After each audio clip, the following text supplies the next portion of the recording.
Hello, welcome to another edition of Capper Comparison Picks. I'm Ranj, and today I will be giving you the Capper Comparison Picks for UFC Vegas 27 select fights because this one's the main event, curtain opener for the main events, or for the main card, main card, misspoke, I will be doing that tonight.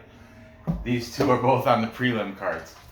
Okay, I do have Capper Comparison Picks for the rest of the prelim fights already archived, or if you want to archive, already finished.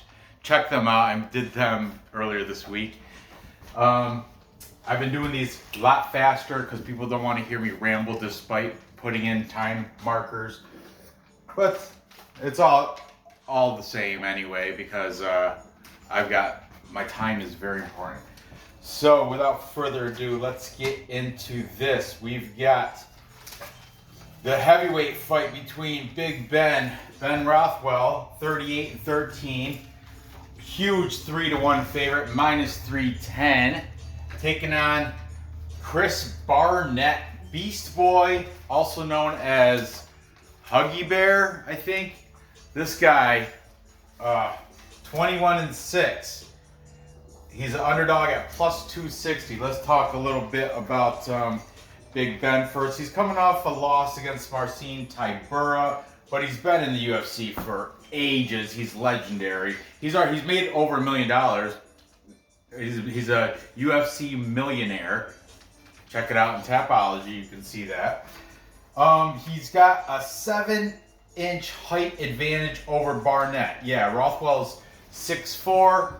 And Chris Barnett, 5'9". I am 5'9". Well, 5'10", 5'9", 5'10", and a 1 inch. Depends on, anyway.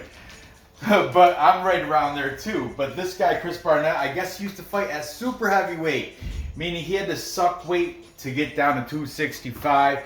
But according to Tapology, his last recorded weight was 263. So who knows? His last fight was a win against Ahmed Tijani Shehu. That was a knockout first round in UAE Warriors. That's over in Abu Dhabi, but UAE stands for United Arab Emirates. He was out of his own gym called Barnett Taekwondo. With Tapology only has him listed. However, some people don't know this. He's also training at Jackson Wink. Yeah, that's true. He does have Jackson Wink as another place where he trains. Jackson Wink has active fighters fighting out of there. For example, Cameron Eltz is fighting Aaron Phillips July 17th. Timur Valiev is fighting Heoni Barcelos June 26th. Both Jackson Wink fighters. Neither are heavyweights, but still, I'm just saying it's an active gym. Other fighters known to fight out of Jackson Wink are Carlos Condit, John Jones, Cub Swanson, and the magician John Dobson. Also, none of them are heavyweights, but I'm sure there's somebody over at Jackson Wink that can train with Beast Boy Huggy Bear. This guy, I guess, is more of an entertainer than he is a fighter. He does spinning roundhouses, I guess. I've never seen a fight. Like I said, I don't have time to watch tape. I didn't even try to research it, but yeah, he does flips and does a lot of big showy moves. And I'm interested spinning back fist. I'm interested to see some of this stuff coming out of this guy. This 5'9", 5'9", and he had to suck weight to get down to 165. That's crazy. I did notice on Tapology it says he's ranked number 1 of 22 professional heavyweights in South Korea. And I find that amusing. I opened the thing up on South Korea, the heavyweights on Tapology, open up Chris Barnett, and it'll say under his profile, ranked number 1 South Korea heavyweights, professional active heavyweights. You go to number 4, there's a guy with a losing record. You go down to the bottom, there's guys on that list. There's the number 21 fighter on that list, I forgot his name. He's 0-3. He's never won. That being said, I think I can put on Well, if I do, boy, I'd hate that. I mean, I should go the other way. But anyway, I'm roughly 225. It's been a while since I weighed myself, but I could throw on a quick 30 pounds, go over there. I'm 5'9", 5'9" and a half, we'll call it, okay? 0-3, and I could just fight somebody, even if I lose.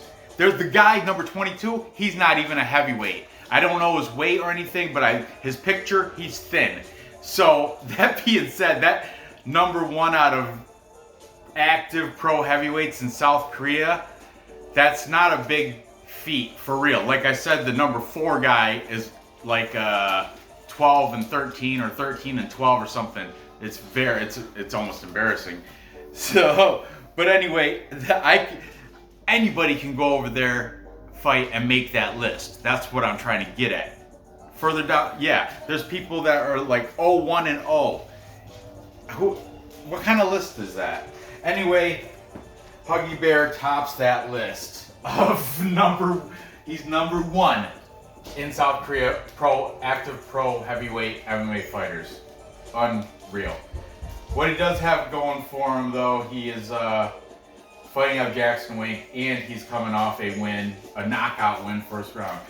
But man, Ben Rothwell, he's got his own gym too, Rothwell MMA. But it's, like I said, Ben Rothwell, he can have his own gym. And it's not Huggy Bear Taekwondo. It's Rothwell MMA, and he's a millionaire from fighting. So, and note, Ben Rothwell just had a kid. He named him Odin, which is, the god of the Norse god there. So he's, you know what? My thing about fighters that have new children, I always side with them. With the thing with Chandler, he adopted a child, so it's I'll just leave that alone. But anyway, Ben Rothwell did spread his genes into a child named Odin. So I'm sure and he's had those 3 fights canceled against Philip Lins. He's upset. I'm sure he's upset.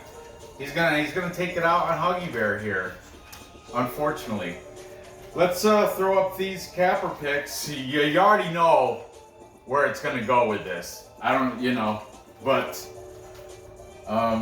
Nora, I think, has got to go take a bath. I don't know if she's up there yet, but if she's not, I'm going to say it loud. Well, anyway, taking Rothwell, we've got his illegitimate son, Clint, from his Pub Sports Radio. But thing is, Clint, it's impossible because they're only like, I think Rothwell's 6 years older than him, so. But still, it's humorous because they look like they could be related. Then we got Vlad, the Bulgarian cowboy, my buddy from UFC Celebrities and Classics, also taking Rothwell. I've got E-Money. He's got to work tonight, otherwise I was going to have him on the show. Well, E-Money is also taking Ben Rothwell. Then we've got John from MMA Huddle. It's usually John and Will Martin doing the show, but lately it's been John. Will Martin's been super busy. He did get his own videos out, his own pick videos out. I used them earlier this week. He's got a baby on the way, so understandably he has no time. Okay, and finally, Matt and Craig Allen from Fight Night Picks. From what I heard today from Manpreet at Lock of the Night, Craig Allen is going to be on his final, what's it called? The final, or no.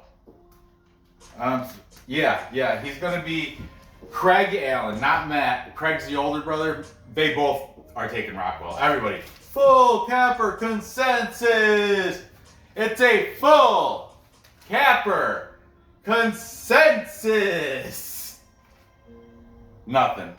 I'm sorry. She must be up taking her bath. Anyway, full capper consensus is when all the handicappers take one side, and this side, they're overwhelmingly taking Ben Rothwell. This is pretty much lock of the night type of fight going on here. If Ben Rothwell does not win, I will be very shocked. This guy, I mean, who knows? Maybe he can do one of those crazy spinning back. Anyway, Fight Night Picks. Craig is going to be on the show with Manpreet, Lock of the Night, and a couple other guests on his 9 o'clock Friday night Eastern. It's called something. It's one of those last look after, or the weigh-in, post weigh-in show. It's live. Anyway, check that out. And yeah, there's not much more to say about this fight. Barnett has, on Tapology, I was looking, I think he's got like 12% of the population, 12%, or maybe even less than that. I know, surprisingly, this is not the biggest, the widest thing on the card. That's Rafael Alves is the the biggest underdog on the card. I just want to, real quick, I got Tapology open. I want to see whatever, here it is. Rothwell, Barnett, okay. Huggy Bear, this guy. You know what? I forgot I was looking up. My bad. So, yeah, I'm taking Ben Rothwell here. Now, like I said, there's not much more to say about this fight. I mean, yeah, he's got a chance, but 5'9", he's a big like fat guy. He was up around super heavyweights, like over 265. So I heard he was up near 300 at one point. But I think Ben will take care of business. Pretty straightforward. KO round 1. Okay, there you have it. Moving on. Next, this fight is going to be a banger. This one I was on the fence with. Close odds. We've got Bill Algeo, Senor Perfecto, taking on Ricardo Ramos. Ricardo Ramos is the slight underdog. He's got even numbers, plus 100. These are from Bet Online, these odds. Bill Algeo is the slight favorite at minus 120. Let's talk about the favorite first. Bill Algeo comes in with a record of 14-5. He's coming off a win against Spike Carlisle by unanimous decision. Spike Carlisle is no longer in the UFC. Bill Algeo has a 3-inch height and a 1.5-inch reach advantage over Ramos.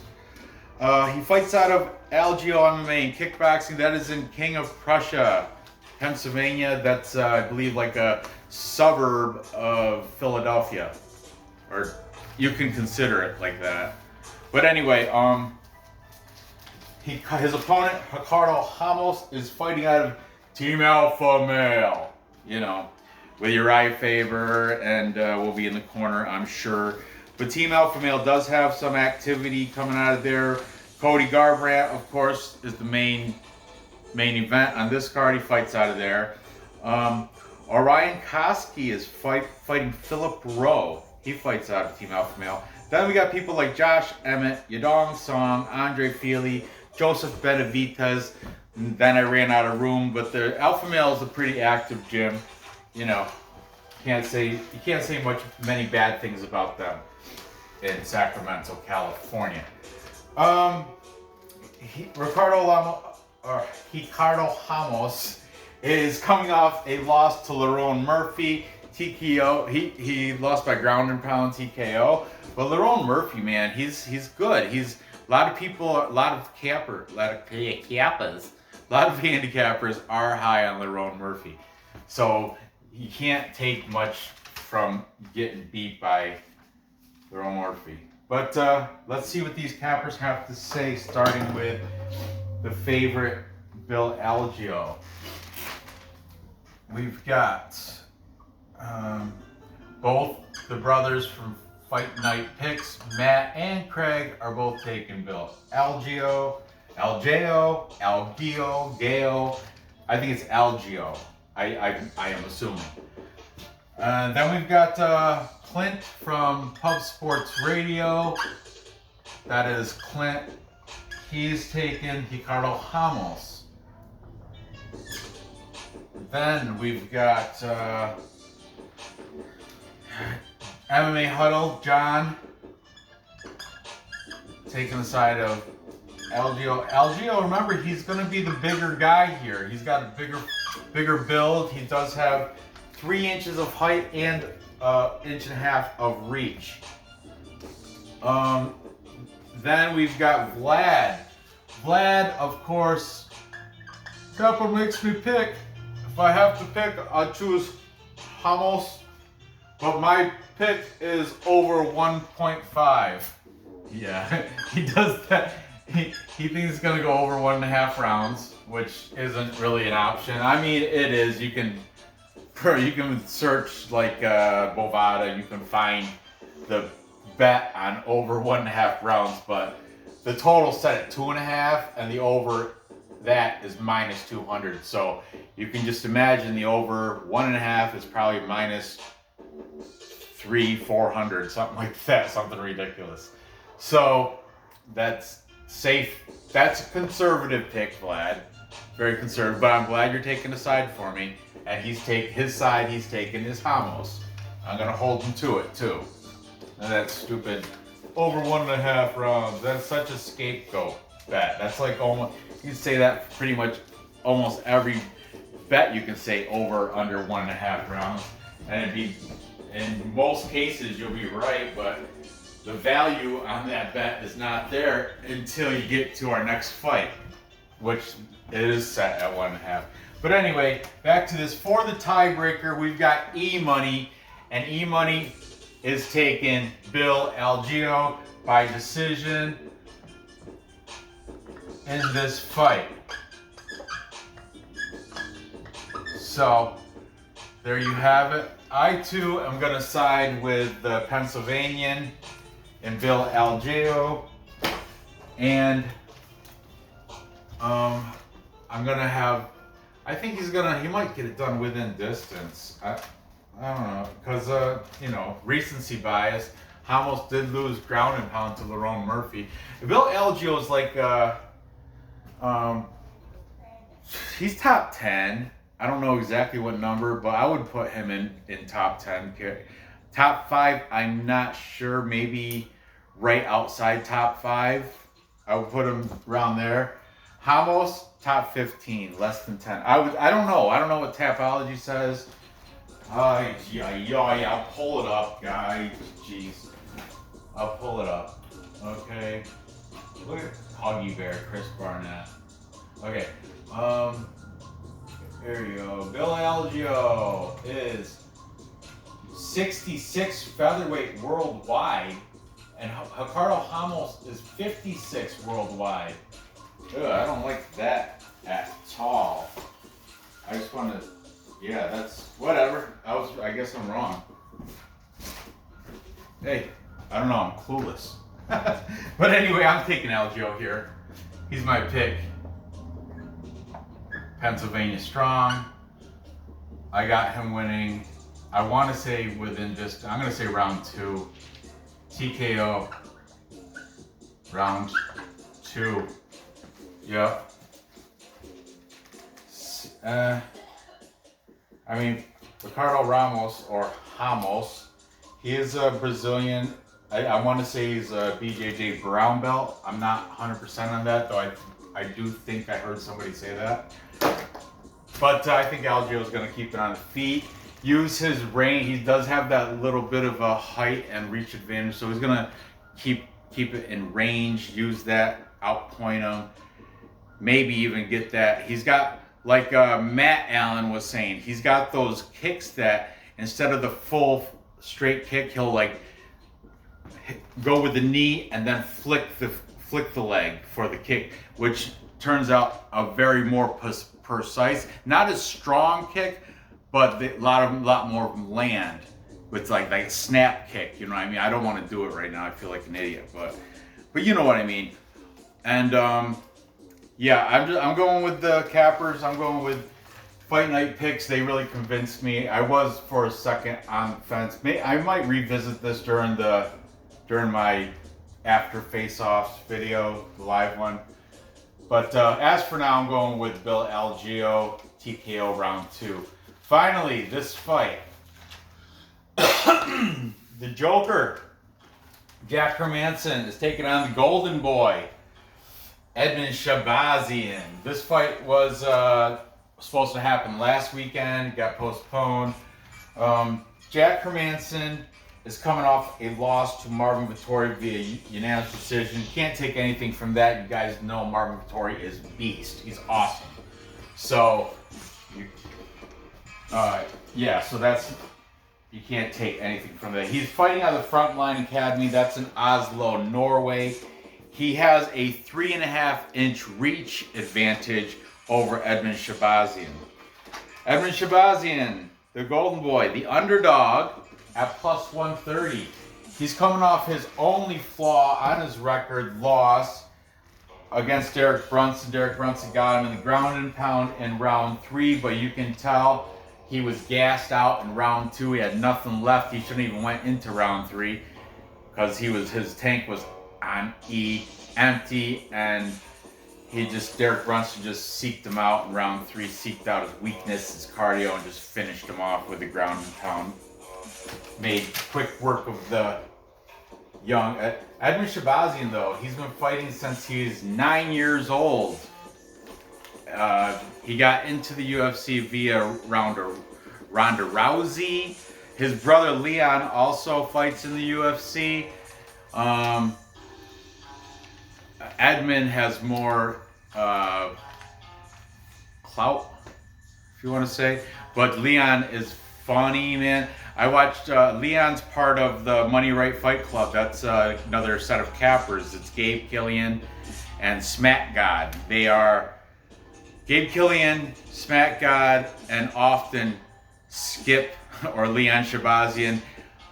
And sometimes they bring in guest cappers and stuff, but they call it the Money Right Fight Club. Fantastic, highly entertaining show. However, they're on the West Coast, so they air that thing. My time, it's like 2 in the morning, which I'm not up at 2 in the morning ever, unless it's Saturday morning, and that's rare too. But anyway, Jack Hermansson has that 3.5-inch reach advantage. However, Edmen does have a 1-inch height advantage, which is weird. Not much else to say about that. So let's get into what these cappers have to pick, starting with the favorite, the Joker, Jack Hermansson. Jack Hermansson, man, look, he's got double the amount of fights, though. You got to consider that. He's gone through a murderer's row of fighters, too. He's fought the best of the best. Let's see who's got him. We've got Vlad. And Vlad hardly ever says, like, the method or anything, but he's saying with inside the distance, he sees a stoppage for Jack Hermansson. I'm not sure if he said by submission or by... No, he just said a finish. He didn't say submission or knockout. He just said finish, stoppage, so within distance, we're going to say, for Vlad. I love it, Vlad. Good job on that. Then we've got E-Money also taking Jack Hermansson. This I found out, well, it is in his video. Links to all these videos will be in the description, but also E-Money went live at lunchtime yesterday, which was Tuesday at noon, and I was on my lunch break at work, and I managed to catch him a little bit, and I just asked him in the chat, who you got for this fight? And he's like, I'll tell you, Capper, but everybody else has to wait for the video that I'm dropping at 1:30. But anyway, he's taking Jack Hermansson. Links in the description, guys. Then we've got MMA Huddle, John, also taking Jack Hermansson, the more experienced fighter here, out of Norway, which is awesome. And we got the Canadian brothers, the Allens, both Matt and Craig from Fight Night Picks, taking Jack Hermansson. Finally, this is not a full Capper consensus because Clint from Pub Sports Radio is leaning. It's not a strong bet by any means, but he's leaning with Edmen Shahbazyan. So I'm just gonna write lean. I will add, I'm not gonna put it in because I'm using for tomorrow. I already did the research for tomorrow's main card Capper Comparison picks, and I'm using Lock of the Night. But Lock of the Night also, he's also taken Edmen Shahbazyan. But yeah, but he's not in this show, so I just wanted to add that just so Clint's not there by himself. So, and this is an interesting one. How I see this, it's either gonna play out one of two ways. If Edmen Shahbazyan wins, he's gonna catch Jack Hermansson in the first round and knock him out. And he totally has the capabilities of doing that. If you look at his past records, he's got plenty of knockout. This 11 wins, I think they're littered with, hey, what's up? Nothing. Okay. Littered with knockouts, first round knockouts. But Jack Hermansson does, as I stated earlier, Edmen Shahbazyan, his cardio was not there. However, I will add something else too. Jack Hermansson, I think if he gets past that first round, he'll edge out. He's got better ground game. Yep. And he, like, I guess Edmen Shahbazyan, that was his weakness. His holes in his defense was against Derek Brunson. Derek Brunson, controlled him on the ground. He had nothing for him there. So, what I was gonna add, the first time these guys were gonna fight, like last week, the week before that, Edmen's brother Leon Shahbazyan was on Money Right Fight Club, Gabe Killian's show.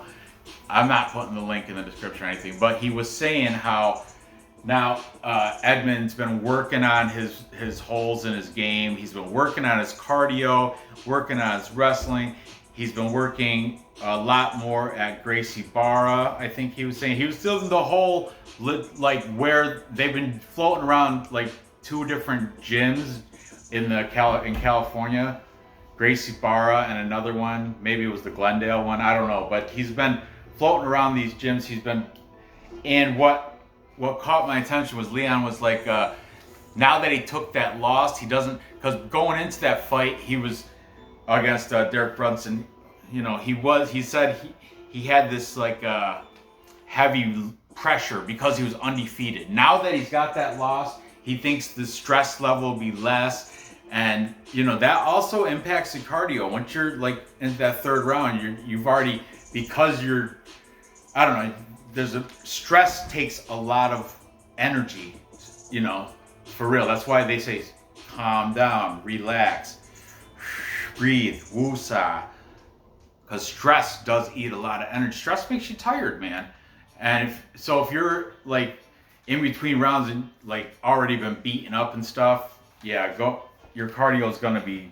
But point I'm trying to get to, Leon said they've crossed over a lot of those roadblocks he had in his mental stress, physical cardio game, and his wrestling. They've been working on that. They know where the flaws are in the game plan. So keep that in mind when they come to fight, and if you decide to put money on this. My thing here, this is too close for me to call, but I will, gun to head. If I make Vlad make picks, so I force myself to. I want Edmen Shahbazyan to win. I'm rooting for him because I like his brother, and I like the whole Gabe Killian. I like that whole scene. But my head is saying take the veteran here.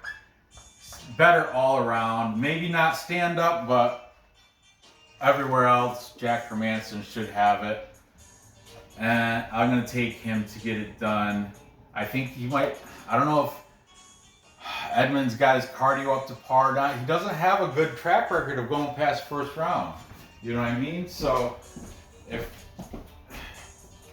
that's the thing. I'm just gonna, bear with me, I'm just gonna pull up his past fights quickly. I just want to see how many of his, okay, first round head kick, first round rear naked choke, first round elbows and punches, one split decision against Darren Stewart, okay? But Vlad, in his video, said you can see that he was gassed during that fight too. Then he's got first round ground and pound, first round TKO, first round punches, just a win, first round. So he's only had, of his 11 fights, or 12, of his 12 fights, he's only went the distance one time. That was against Darren Stewart.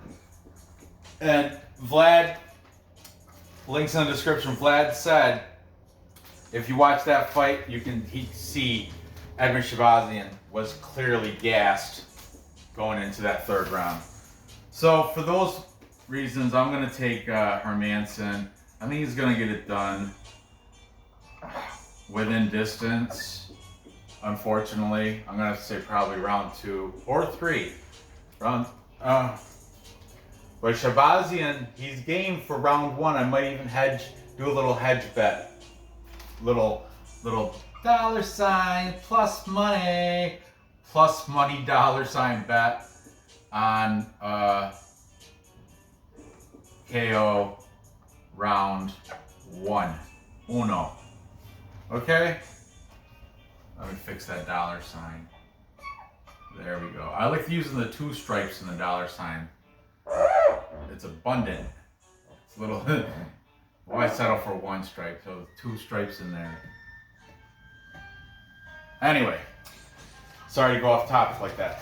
So, to recap, time check. Not bedtime yet.